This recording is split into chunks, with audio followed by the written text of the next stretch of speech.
Well, good evening, everybody. As mentioned, I'm Mark KB7HDX, Division Director here in the Northwestern region. Thanks for being here, and thank you for supporting your clubs and coming out for the meeting tonight. And a big thank you to those who are ARRL members. Got to get that plug in, of course. Uh, we'll roll on here. This is a kind of a high level, what I call a fairly accurate view of how the league works. And it's only about a 3-hour presentation, so we'll move on.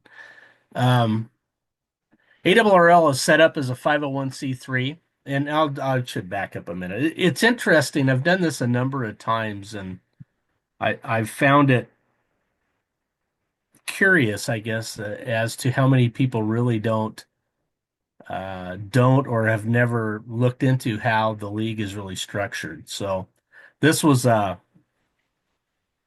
of a steal. I borrowed this thing from Roderick a couple of years ago at CPAC. So if anybody was at the presentation at CPAC a number of years ago, maybe three, I stole this and modified it a little bit, but it's been fairly well received. So moving on, it's a 501c3, as everybody knows, incorporated in the state of Connecticut, headquarters in Connecticut. Which is also where W1AW is located, the Maxim Memorial Station. The nonprofit corp regulated by Connecticut law in bold. This is a big thing here. Um, there are lots of people out on the interwebs that throw stuff at us left and right and up and down about different laws, and none of it really matters because we have to follow Connecticut law. We don't follow Texas and Montana and Washington laws and other things. Day-to-day operations are managed by the CEO. He has a staff of about 80 employees. It varies up and down a little bit as people either retire or come in, or the things go up and down a little bit. It's a company, so things happen that way. Dave Minster, NA2AA, is our CEO. It's a member-driven organization guided by a board of directors. So the board of directors kind of uh, meet and we give marching orders to the CEO. He doesn't tell us what to do. We make requests and ask him to do things, and that's how that works. Hey, Mark. Whoops, yes. Yeah, we have a question. Just checking at this level, are the top 80 paid employees then? Whoop, hold on here. That the volume was a little low. What was the question? Yeah, you mentioned it here at the top level, he has 80 employees. At this level, are they paid employees? Yes, everybody at well, I shouldn't say everybody, but there are approximately 80 paid employees. It's somewhere in the 70, high 70s, I think. 80s might be a little off, but it's a high 70s, right around that number. But they are paid employees. Okay. There are also a bunch of volunteers that work in the building that do the tours of W1AW and the building and other things that come in. But they are paid employees, yes. Thank you. Okay. Anyway, back to the board of directors, who are all unpaid volunteers. So we get to take arrows in the back and sometimes arrows in the front and hate mail and other things, and we don't get a paycheck for it because we love the organization and we really kind of love volunteering to do what we do as directors on the board. So there is a fiduciary responsibility, which is kind of a key thing to the corporation. And then we also set ARRL policy. So the board's made up of 15 directors, and we have 15 geographically different areas of the U.S. And there are also 15 vice directors. We are a very unique organization in this land from the standpoint that we have directors and vice directors. Every time we bring that up to various groups, they're like, "What's a vice director?" There's no real law that says what that is, but that's how we work. So all 30 of these people are elected and they serve staggered 3-year terms. The board has elections for director and vice directors over a 3-year span, which I said. And they're not always, well, they serve the same terms, but they're not always a ticket, if you will, like our presidential situation in the country. So the president, vice director, or president, vice director, president, vice president are kind of a ticket. We don't operate that way. So you can elect a director and a different vice director as they run for the office, and hopefully they get along after the election and are a team. We have Michael Sturba as our vice director here in the Northwest Division, and Michael and I have known each other. My gosh, I don't know, probably close to 30 years. So when things changed a year or so ago there and had to look for a vice director, that was a pretty easy decision to make. He's a good guy. So anyway, we love moving on. Board includes 8 officer positions. They're elected by the board every 2 years at the January board meeting. They include the president, Mr. Roderick, K5UR. He's in Arkansas. First vice president is Kristen McIntyre, K6WX. She's down in California. Works for a little company with an Apple logo, if nobody knew that. She's one of the upper end engineers for them. Second vice president, Mr. Ritz, W7 Victor Ocean, our past director. I've known Mike quite a while too. Good guy. And glad to have him up there as second VP on the front row. International Vice President is Rod Stafford, W6ROD. Rod was a president of the league a number of years ago. Rod's another one I've known probably, I don't know, close to 20 years. Super nice guy. He's a retired judge down there. But a lot of respect for Rod. CEO is Dave Minster, NA2AA. That's a hired position, so that's a paid position. We hire the CEO. He also serves as the secretary of the league. That is his volunteer position. So, however you want to lump those together, but he actually serves 2 positions on the board. Gets no vote, so there's that. We have the treasurer, John Sager, WJ7S. He resides down in Utah. John's a great guy, very knowledgeable, and we're glad to have him on board there as the treasurer. And then we have the CFO, which is also an elected position, and that is a paid position, W2DLM. Diane's great people, and we really enjoy working with her, and she does a great job for the league. So out of that pile, the CEO and the CFO are the only 2 paid people out of that list. Board meetings, board meets twice a year, as most know. However, what most may not know is the board is really active almost daily amongst us. If you were to poll all of our cell phones and email, I'm pretty sure that every single day there are communications amongst different portions of the board talking about different things and this and that and the other. And we use phone, Zooms, and Teams. We prefer Zoom. We'll just put that out there. And then in between the regular board meetings, there are a number of committees that do a lot of work as well.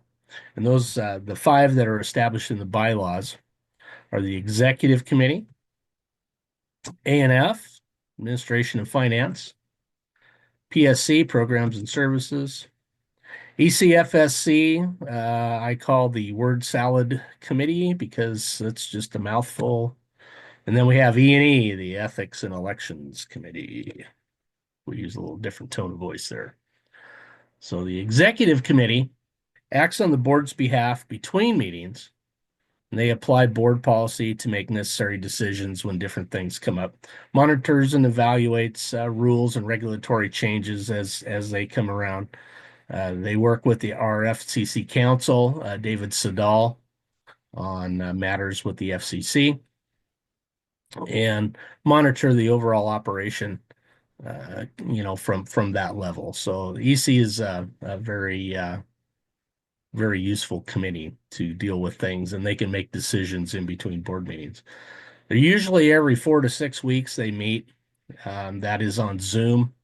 They do meet in person at the two board meetings on Thursday, typically, but they do meet in between on Zoom. It's made up of 5 directors, and they are elected annually by the board. So this is different than all of our other committees where the members are appointed by the president. The board actually appoints the 5 members that serve on the executive committee. So that's taken away from the president's role, and then they elect a chair from the 5 of them. A&F does a lot of stuff. This is really the big dog committee. They deal with all the finances, they deal with administrative matters, infrastructure projects. They review and recommend changes or input to the operating budget. They advise and supervise the treasurer on our investments. So they work very close with Mr. Sager. They interface with the foundation. ARRL Foundation is a completely separate organization, and they deal with fundraising and grants and work on that. They also advise the CAO on marketing and promotions and sales. So it's a very busy committee. They meet in person. This is the one committee out of the whole bunch that do not meet electronically, if you will. It is always in person. They meet twice a year at our board meeting, and they also meet 2 other times in person.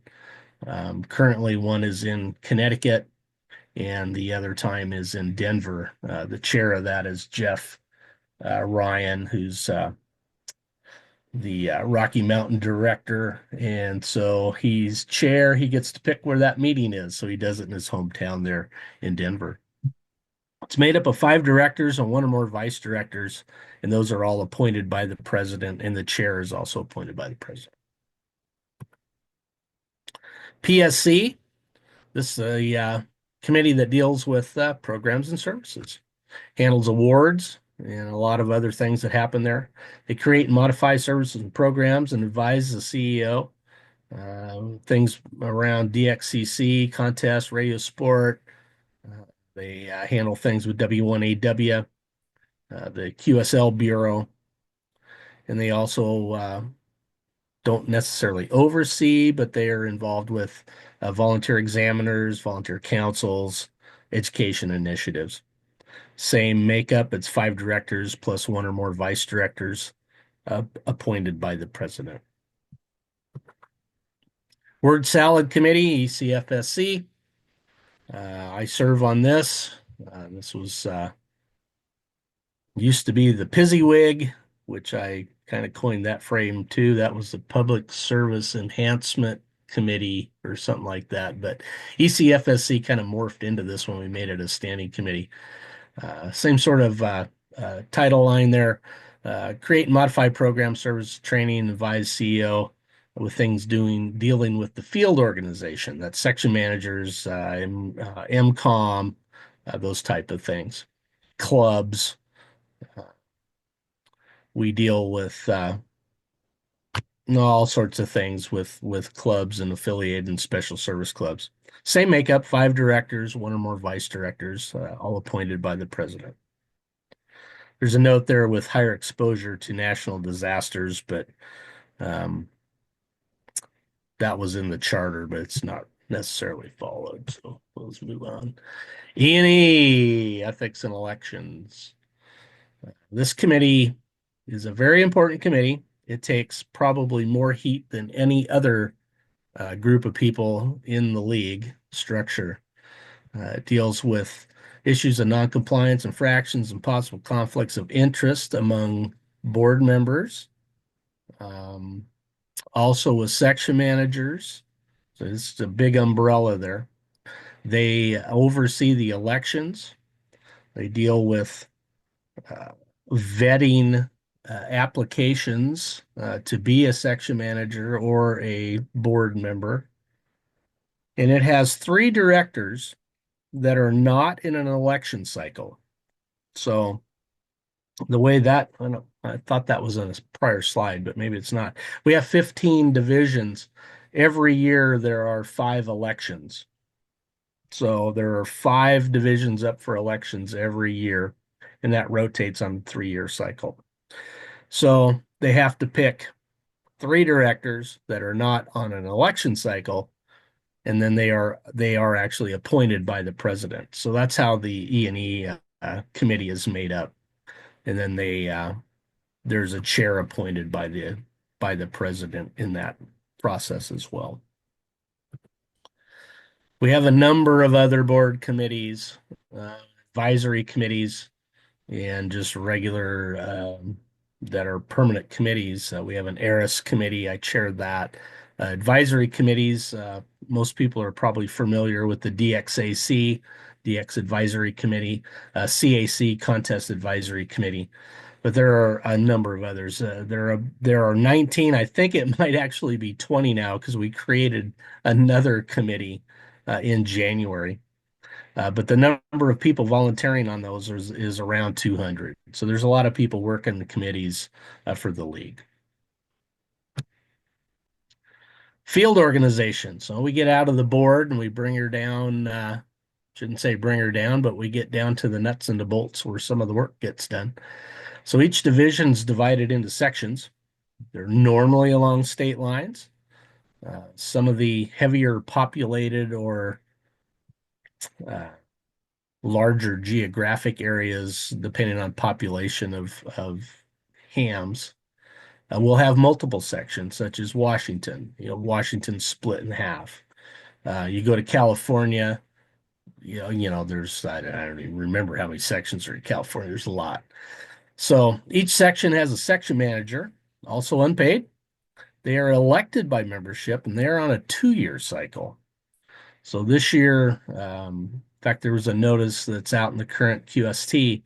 Western Washington and Eastern Washington are both up this year for elections of their section managers. So most people know this last bullet there, but some don't. If you're a contester and play sweepstakes, I'm sure you know how many sections the league has. And in person meetings, sometimes this is a really interesting question. You get all kinds of numbers, but we have 71 sections across the country. So there's that. Section managers oversee the field org. They deal with all things MCOM, clubs, nets, traffic handling, public relations, and technical assistance. There are a lot of different appointments that can be made in your sections. There's around 5,300 volunteers and 6,500 appointments that are current in the ARRL. So some people are, as that number shows, are holding 2 jobs, if you will. So they're volunteering for this and that. And that's the discrepancy in the 2 numbers. And if you're interested in helping out and volunteering for some of these positions, get a hold of your section manager. They're in QST every month. Their contact information, emails, and phone numbers are all in QST. So a little data on our sections here in the Northwestern Division. These numbers were current as of this morning. So Alaska's got 541 members. It's the largest the sections. If you put it on a map, it's like huge. They got 9 affiliated clubs. There's a lot more clubs, but there's only 9 affiliated. Section manager's David Stevens. Some probably know his brother, Daniel, over in the Seattle area. And he's got 40 volunteers working on different appointments up there. Montana, 689 members, 16 clubs. Kevin Kerr is the current section manager. He is not going to run, so we're still looking for somebody to run for section manager over in Montana. So that's an ongoing thing. And he's got 17 volunteers working over there. Idaho, Mr. Marler has 1,300 and a 13,500 members, 23 affiliated clubs, and 49 people working in volunteer positions. Oregon, one of the larger sections, 3,000 members, 47 clubs. Scott's doing a great job down there in Oregon. He took the job and just jumped in with both feet, and he's really going gangbusters down there doing things. 58, I'm sure that number's a little high. I didn't check the volunteer field service appointments today, but I'm sure he's got more volunteers for that. Western Washington, largest section member wise, almost 4,200 members currently, 60 clubs. Bob Purdum's running that over there. He's got 105 volunteer appointees. And here in my little section of Eastern Washington, we're just shy of 900 members currently with 22 clubs. Joe's the section manager, K7LJQ, out in the other end of the house. Little inside baseball there. And 52 volunteer appointments here. Overall, we got 10,700 members, 178 clubs, and 320 people volunteering to do that work here in the division. So this is an interesting number too, and I'll open this if anybody wants to throw a number out, but ARRL VEs. This is not any of the other groups. This is not actually counting Alaska because Alaska is their own VEC. But ARRL VEs nationwide. Anybody want to guess how many we have? 5,000. Total guess, 700? I got 700. Somebody else. 2,000. How many? 2,000. 2,000. Okay. Take another guess. There's a 5,000 on the floor. 5,000. Yeah, no. 15,000. Yeah, 15,000. 15,000. No. Here's the number. That's a lot. Dang near 29,000 registered VEs with the ARRL. Wow. We have 100 and it's 100 and I forget the last number, 140,000 members. Okay. Now one thing, you don't have to be an ARRL member to be a VE, so there is that. But that's a huge number of VEs. When I first saw this presentation that Roderick did, the next Monday, well, he did this on a Saturday, and Monday morning I called headquarters and I checked his number because I thought it was an error. And she's like, no, it's right. So that's pretty impressive. There's a lot of people volunteering as VEs, to license people. So that's pretty impressive. That's a cool number. So that's kind of the high level 50,000 foot view of how the league is structured and kind of how it works. So we'll just kind of open up for questions here, and I'll either know an answer, I'll make something up, or I'll find out and get back to you. I got one. Barry's up first. Yeah, hey, Mark, this is Barry, K7BWH. Finance Committee, in light of the malicious attack on IT last year, what can you tell us about current activities going on in the IT department? I know we cannot get things like web updates, certain pages on the website updated because the IT staff is still working on recovering data and recovering different systems. There still are things that are not functioning like they should. Yesterday, today's Thursday. Yeah. Yesterday, as a matter of fact, the release, well, I shouldn't say the release, but we were finally able to inform section managers and the board that our bulk email system was back. This is the old system, so those that remember our old crappy little just text messages, That's back, so we can use that. The real cool ones with all the pictures and stuff, that's still available to us as well. That was actually put together out of the marketing department. They realized that they could kind of hack that a little bit, and we could get division mail out through the marketing system.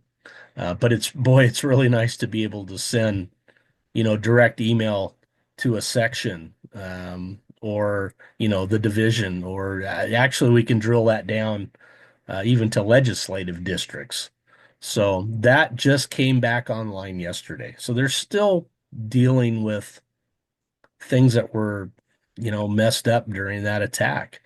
That was a horrible thing. It And was, the FBI was very open about this. They when they looked at what had happened, they were a little bit shocked. They're like, they hit you with things we've never seen. It was like they just threw the whole bag of bolts at us and saw what stuck, and then they used those things that stuck, to go attack people. It was really weird. Um, it was encryption on top of encryption on top of encryption. So IT is still working through all that stuff, and it's an ongoing process. The financial side, yeah, they were doing everything pen and paper for a while. That's back. We're back online with electronic finances again, which is great. But it took a lot of time to get through it all. yeah. Hey, Mark, I work in IT and there's so much work involved, but can you tell me they're investing in a better backup system this time? Yes, I don't know the details of what it is, but I know there's a completely new system for the backups. Yeah. Okay. It's 100% overhaul of what was there. And that was one of the stinks. There were backups of things. However, those backups were housed on the cloud or in the cloud. And apparently, when you go to the cloud as the bad guy, because somehow you've got access to credentials, and you say, I want to delete these things, guess what? The cloud decides you're going to delete them. So there were a lot of backups that were totally destroyed from that standpoint. There were whole servers, basically shut off that we had online as a result of that. That's just straight up true dope. Trudeau. Bad deal. Yeah. But that's been resolved.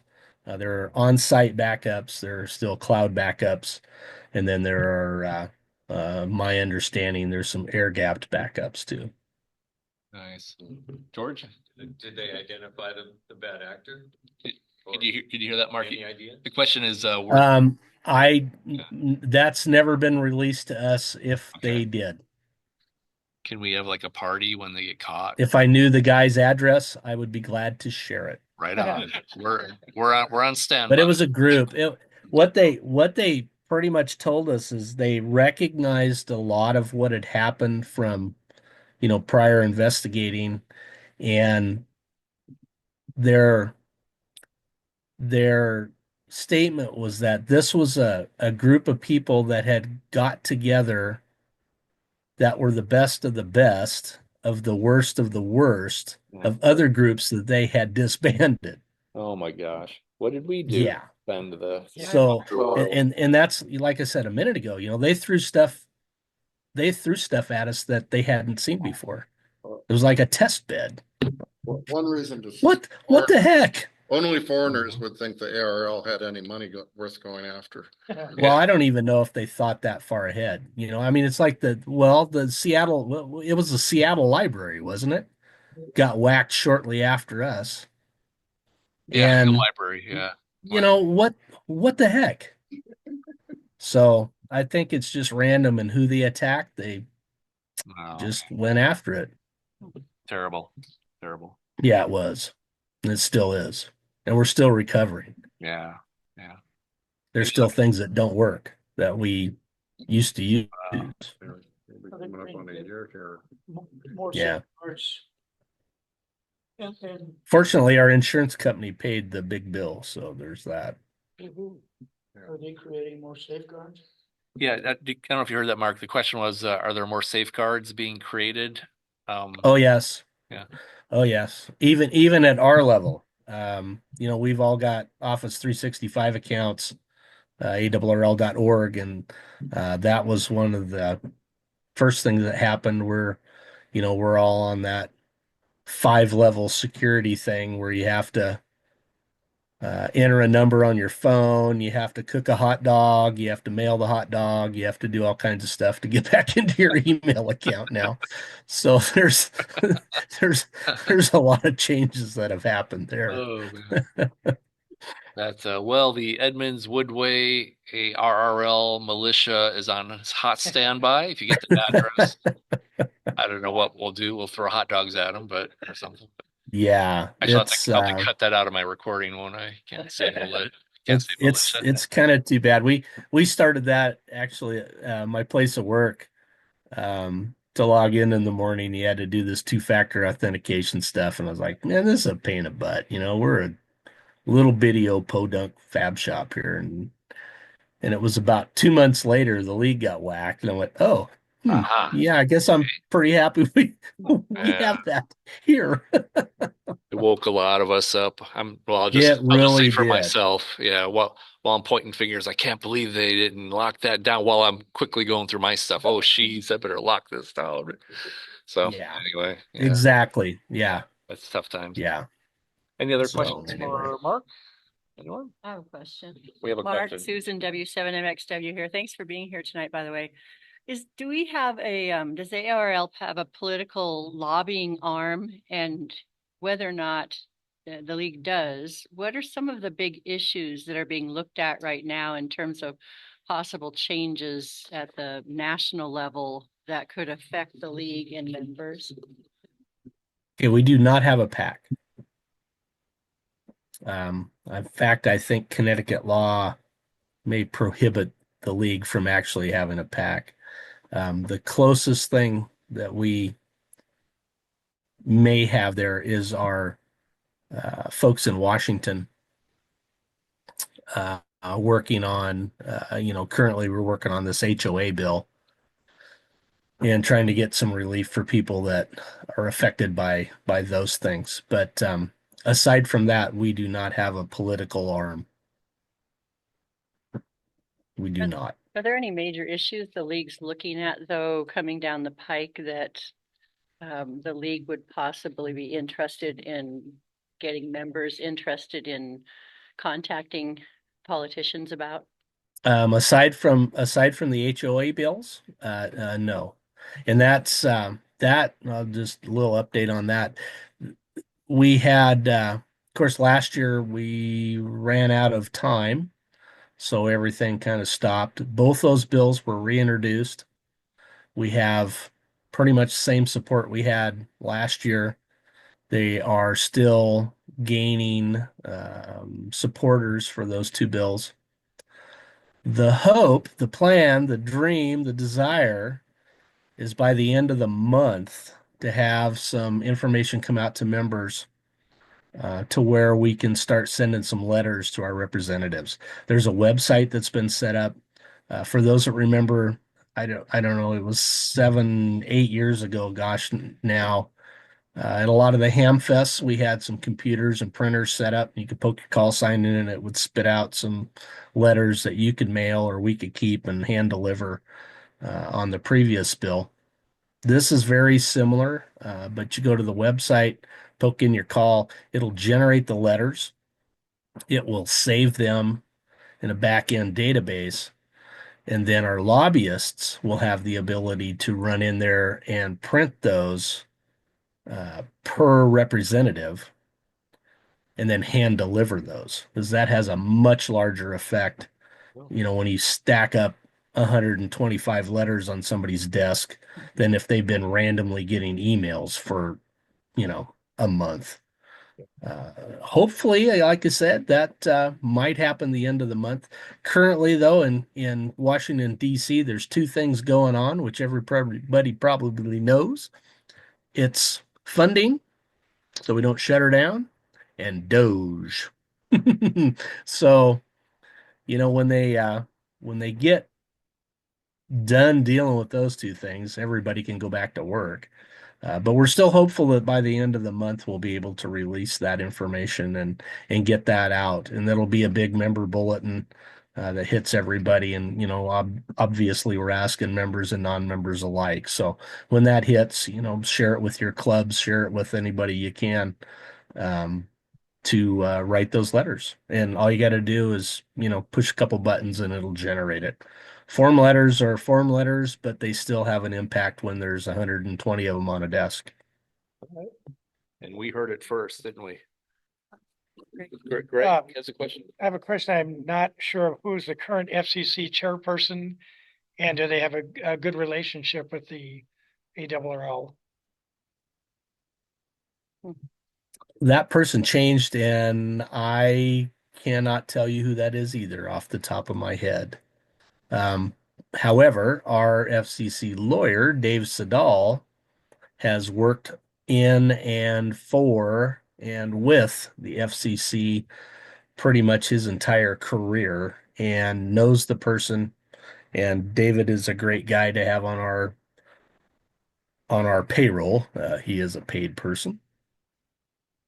But I might say he probably donates 80% of his time. So the money we spend with him is very well used. He's a good guy to have. But he knows the chairman, he knows all those people. So he's very involved.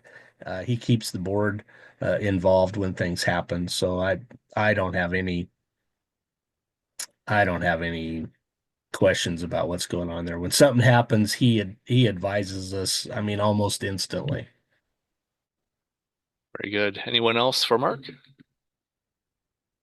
Mark, I'll close with the last question. What does Mark KB7HDX like to do in the radio world outside of your ARRL responsibilities? What are your interests? Well, currently I do presentations all the time. I bet. And there's a That big counts. Yeah. there's a big towel on my radio over here because I keep the dust off of it and stuff. Um, I'm a little involved in a lot of aspects. I chase DX, I contest. I really enjoy that. Um, I'm involved locally here with our MCOM group, our search and rescue group. Mm. So, pretty, I guess, pretty well-rounded. Maintain a number of repeaters here in the area and a couple APRS nodes. So involved in those types of things as All right. well. Cool. Yeah, I do just a little bit of all of that. There- Haven't dabbled in satellite. I've got exactly one satellite QSO. Have the Okay. QSL card around here somewhere to prove Oh, it. awesome. That's one more than most of us sitting here. Yeah. There's a question, Mark. I connected to Mirror once on Packet. Oh, So that dates me a little bit, right? Because Mirror, crash landed 100 years ago or something. But I connected to that thing on Packet once, and I thought, huh, now what are you gonna do? Control CD. that's Enter. right. So somebody asked how many DXCC countries you have. No, I'm at 233 or 4 or 2 or 3 or 4 or something like That that. sounds like a lot. I'm not the guy. Out of how many? What's the 330 or Oh, it's 300 and something. it's I three forget. something? Oh, okay. I'll never get there, so I don't. That's a number I don't ever keep into my Ah, head. Yeah, no, I'll never get there. I know I hit I've worked 100. pretty much what the group calls the easy ones is Oh, like the well, 225 neighborhood, yeah. and then they get really tough. That's my So, The 6 meter grid squares do you have? oh, 6 meters. Yeah, we've got some oh, 6 meter not very many at all. enthusiasts. Yeah, we've got some 6 meter No, I people mean here. it's a handful. I it's very minimal, 10 or 12 probably Well, on 6. I don't right. really have I just don't get on that band. Not a serious question. Two of us here do a lot of roving on 6. That's right. So if you we don't recommend it though. You dip your toe in there, you'll never get out. It's like this. Well, there's there's a dipole on the tower at about 35 feet. So that's my 6 meter Oh, good. antenna. Well, that'll work great for about 4 days out of the spring and summer. And Exactly. That's exactly about it. perfect. Yep, that's it. That's so great. Yep, that's Mark, it. thanks so much for joining us tonight. This is really fun. Really Oh yeah. appreciate you being No, here. anytime. I mean, my email's always open, my phone number's always open. I tell people I've been in QST now for I think 22 years. Some people ask, "Well, what's your phone number?" It's been in QST for Yeah, 22 years between section manager that's and right. board. So It's a puzzle. See if you can figure see it. if you can figure it out. But I Yeah. always answer it. It's always right here handy. So Oh, that's awesome. I don't know if you hear that, Mark. The question is, what's your favorite station you've worked, like country? oh, I don't know. Well, I guess if I had to pick something, it would be any of those the expeditions that my friends were on, Oh, so somebody you know right? Where you there. work your Yeah. where you work your friend Yeah. on the island or in the country. Oh, that's cool. Those are way cool. When you get your call through the pile up and they come back and address you by name and say, "Hey," and they bust the pile and like, "Hey, what's going on, man? What's happening up there?" Everyone They gets screw up the mad. whole rate. Yeah, everybody gets mad. But yeah, Yeah, whatever. Get over it. I I didn't do it. They I did it. love it. Yeah, that happens a little bit on 6 meters too, though. You get someone. Yeah. So Well, those are probably my favorite. I mean, no oh, that's particular cool. country. That's so cool. Well, Mark, if you're ever on, there's a lot of ifs. If you're ever on this side and it's a Thursday, the second Thursday, and it's 7 p.m., you're always welcome here just to Yeah, stop. it's only Out. 200 and some mile drive, so. Hey, no excuses. No, thanks a lot, Mark. Super That's appreciate it. that's this is the one thing that, the Rona, the whole COVID thing, that's the one really shining star that came out of that was this, being able to get together on Zoom and do things. Oh, for sure. And it has been such a great thing for clubs. I mean, all around.